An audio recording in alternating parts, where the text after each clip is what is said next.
47 state the proposal for revision of the president. That is to summarize that this constitution shall not be revised unless the cabinet of the presidential cabinet sits and deliberate on how to amend. But now what the president, please let me finish my argument. I beg you, Mr. Modito.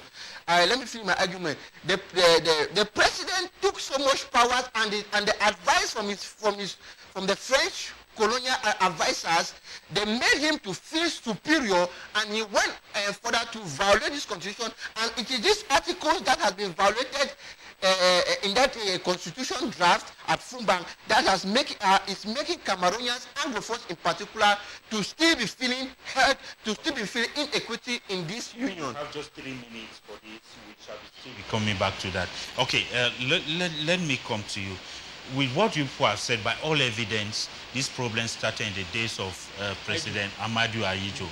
Do you see him like somebody who really loved the Anglophones? And why are we putting it on the regime of today? Let me put it this way.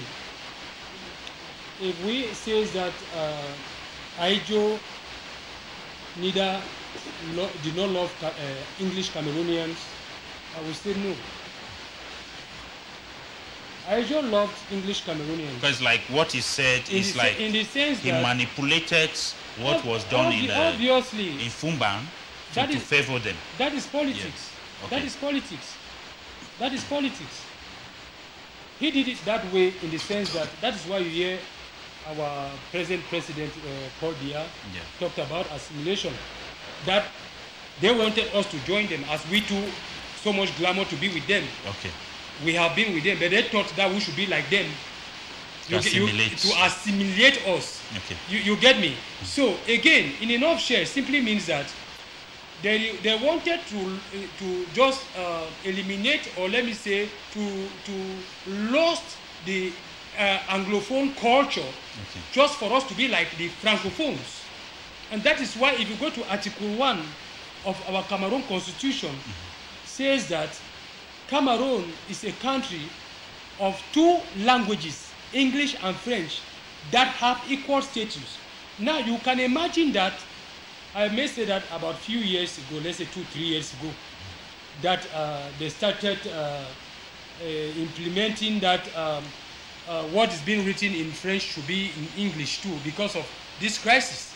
If you go to most offices, if you would have gone to most offices in Yaoundé, everything you meet there is French. Even here, in some offices you go there, even the signboards, you first of all see but French, then the little English will come below. Okay, so, let's just, we'll still be coming to that because I have a lot to discuss. But I wish to ask something.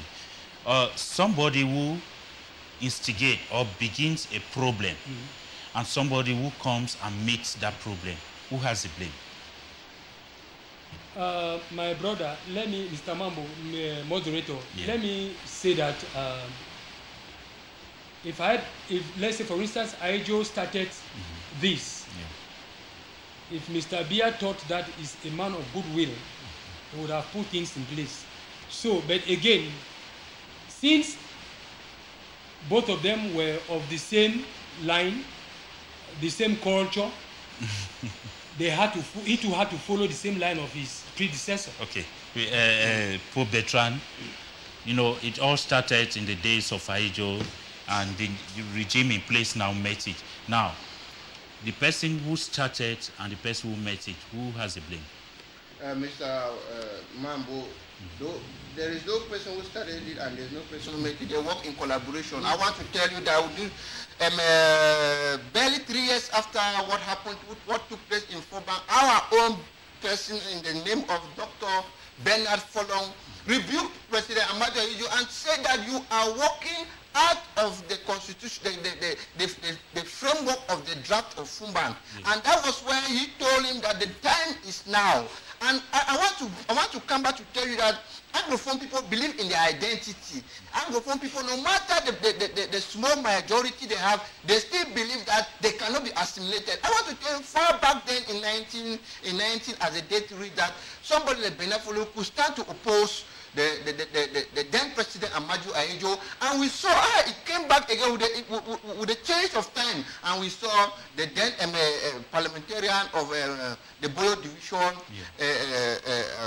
of the SDF, who told them again that the Anglophone man has his identity, and we must protect that identity to see that Cameroon remain a unique country in Africa, Mr. Moderator, to remain a unique country in Africa. This is to share to you that there are some things that were done by President Ahmadou Ahidjo who were not in good faith, but he tried to tailor it.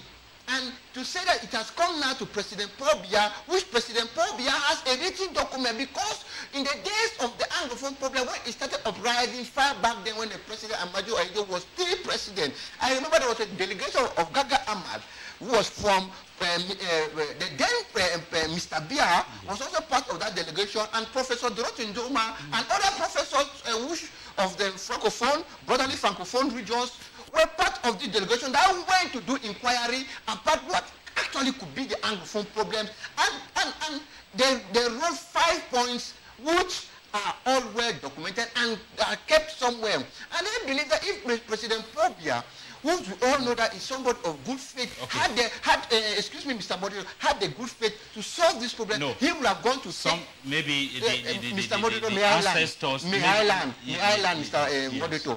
He would have gone back and removed this document and read it instead of creating commissions and wasting taxpayers' money on fuels, people running hectare to look for solutions which he himself has looked for before now. I want to also, before we learn, I know you are concluding on this topic, I want to show you that we are talking of assimilation.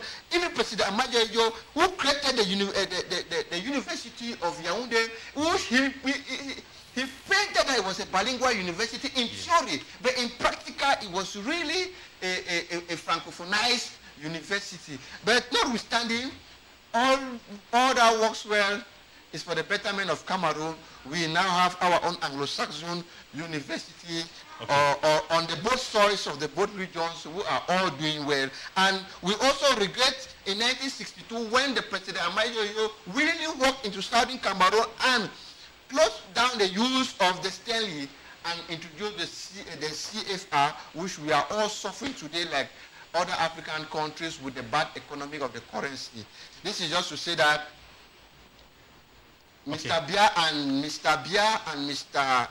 Ahidjo and all other state ministers, and I've always been saying that anybody that has been employed or deployed to this government has been issued that plan of assimilation on the Anglophone agenda, and they are working hard to see that the Anglophone man is assimilated. But I also want to say that assimilating Anglophone, thank you so very much. Assimilating Anglophone is not a problem. The problem is let us have the two equal status that was declared at Fuma. Dear viewers, we shall still be coming on this topic on Friday, where we shall be discussing Ahidjo from 1961 to 1982, where President Paul Biya took over. Then from 1982 to up to 2020, that is the New Deal president. So we shall be looking at that line. I just wanted us to, first of all, have an insight today. I assure you that will just be the main topic for Friday, given that Friday will be the 6th, when President Paul Biya will be celebrating 38 years in power in Cameroon.